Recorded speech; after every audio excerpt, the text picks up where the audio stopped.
What's going on, yo? Welcome back to basketball. And more importantly, welcome back to a series that we started last year called Last Week in the NBA, a series where I'm going to tell you about everything important that happened in the NBA this last week. I know not everybody has the time to watch a ton of basketball, and honestly, I don't have a ton either, but I pay pretty close attention, so I'm here to inform you guys just in case you don't have the time. And hey, even if you don't, it's a fun recap. But anyway, make sure you guys like, subscribe, and comment. I've responded to every single comment to my YouTube channel up to this point, and I intend to keep on doing so. All right, let's get into it. So for those of you that were around last year, I started this series towards the end of the year. I don't know how many episodes I actually got in, but the idea of this is to give a recap of everything that happened in the NBA this last week. What is a week? It's basically a Sunday through Saturday. So Sunday through Saturday, there's not technically as many because the week started on Tuesday this week, and these stats are through the 26th, technically. I'm recording it on the 27th. I'll always record it on a Sunday, but I've got this cool new spreadsheet to use in comparison to the one I used last year. This one's a lot better. It's giving us a breakdown of who are our points leaders from this last week: assists, rebounds, steals, blocks, field goal percentage, 3-point percentage, and we can bring up individual players that were top performers in this last year.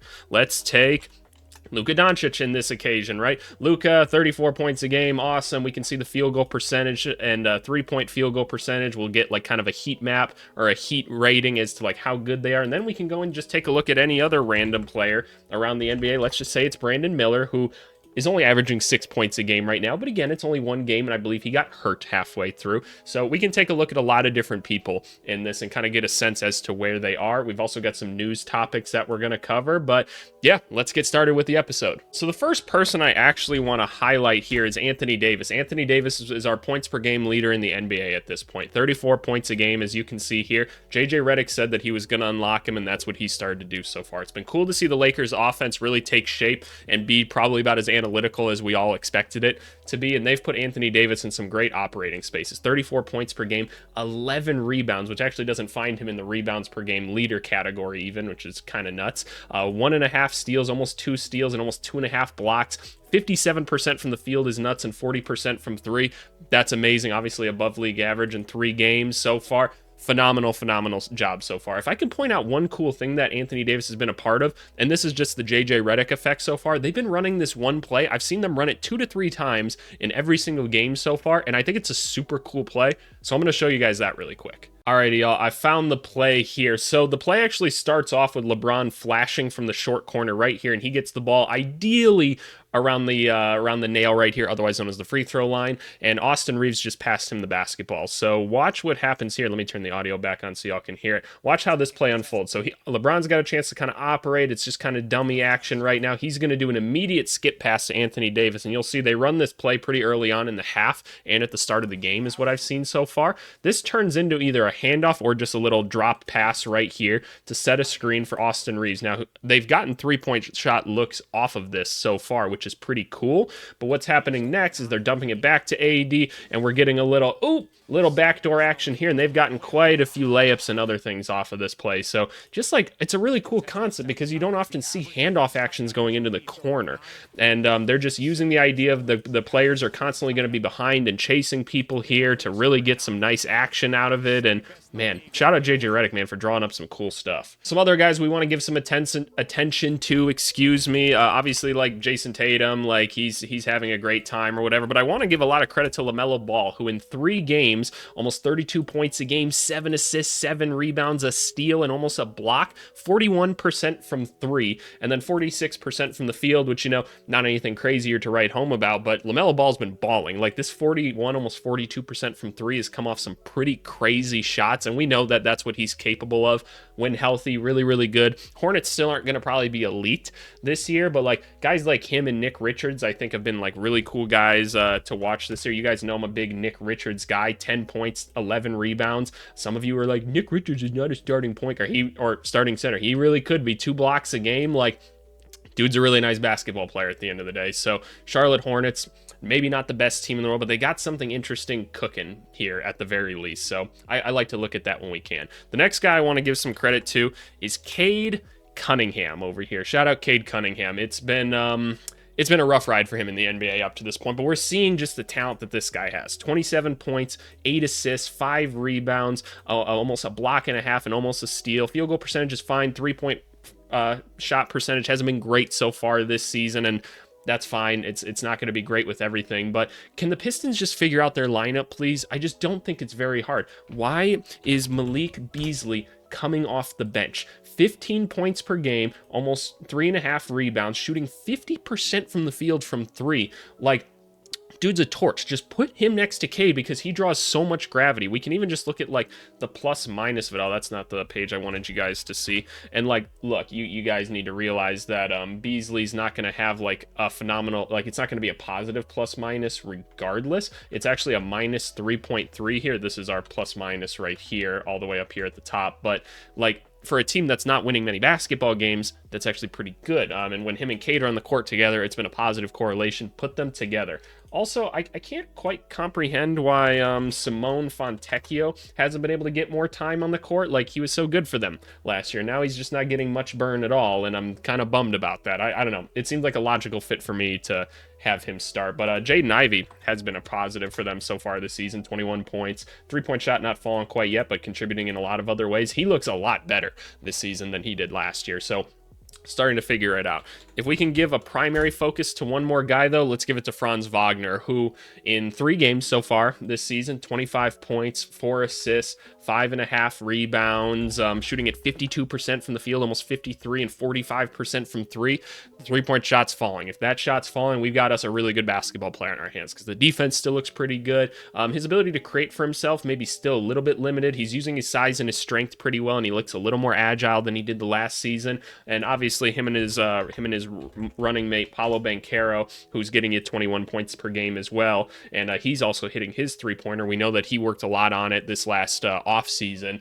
You could have something interesting in Orlando, right? I still think they need some true shot creators on this team. I mean, obviously, Suggs is the other name on this team. 14 points right now, 44% from three, but still need a shot creator on the team. Need a shot creator to take it to the next level. But those are kind of the main guys I wanted to focus on for this. If we can take a look around the rest of the association, James Harden, 12 assists a game. Chet Holmgren, 15 rebounds, which is pretty crazy. We can take a look at Chet's other numbers here, and we see 23 points, 15 rebounds, a steal and a half, 3 blocks, 52% from the field. Hasn't hit a 3 yet. That's going to go up. I'm not tripping about that. Jordan Poole's leading in steals. I didn't have that on my bingo card. Brook Lopez, 4.5 blocks per game is pretty crazy. Trace Jackson Davis leading for field goal percentage. I mean, it's just going to be a name, right? I mean, somebody's not going to miss this early in the season. Jaime Jaquez here. Shout out Zach Edey, who hit a 3-pointer.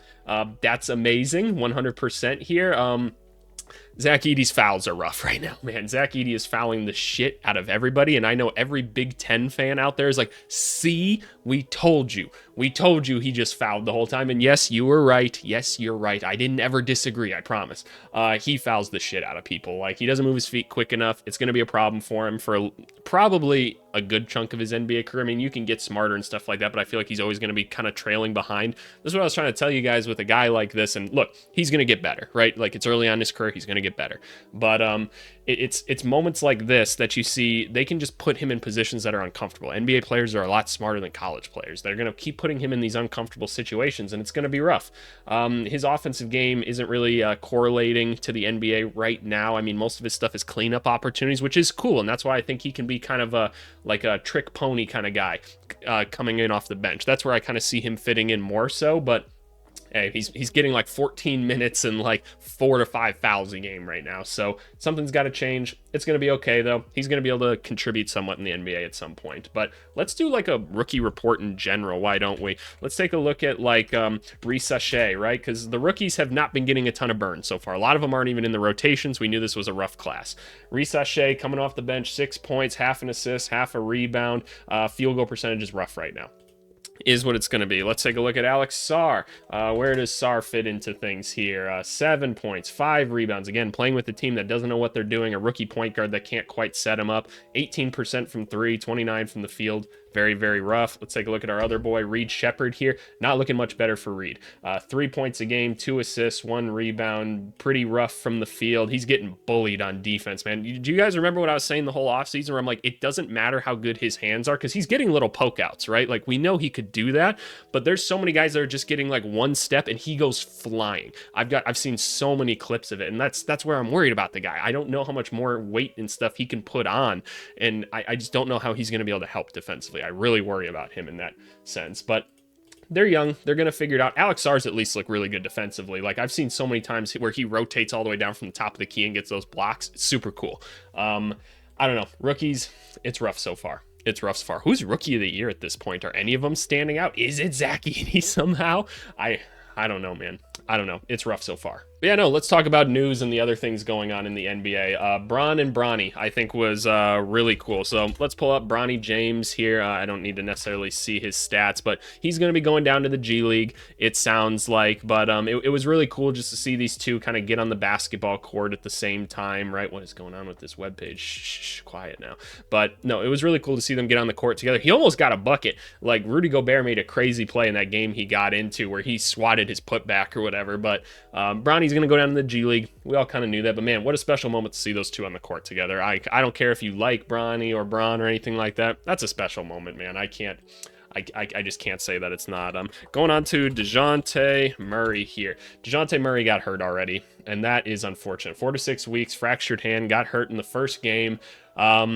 He was a big pickup for New Orleans, right? And now they already don't have him. It's a good thing CJ McCollum's still on the team. He can still be a high-level contributor, but this is valuable time where you're building chemistry and things like that. It's rough, right? It puts a damper on things for a Pelicans team that always seems to be injured and everything. Brandon Ingram's been solid to start this year. I mean, we can just take a look at Brandon Ingram here, and 27 points, been great from three. The field goal percentage is good. He's getting rebounds, steals, blocks, doing it all early, which is awesome. But man, it's tough. It's tough. Let's pull up the ex-Clippers.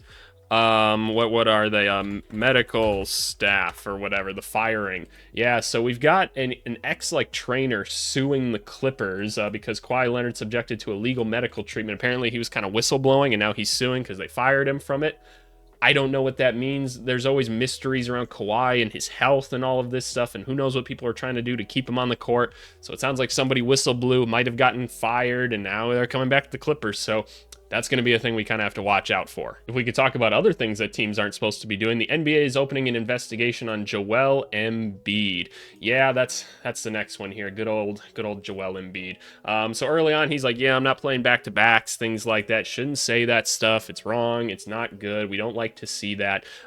Basically, he's saying, like, yeah, no, I'm going to rest my body. I don't care about awards. I don't care about these other things. You just got this big extension and everything, and it's such a bummer to hear, like, players talking like this. I can't comprehend why they can't just play him less minutes.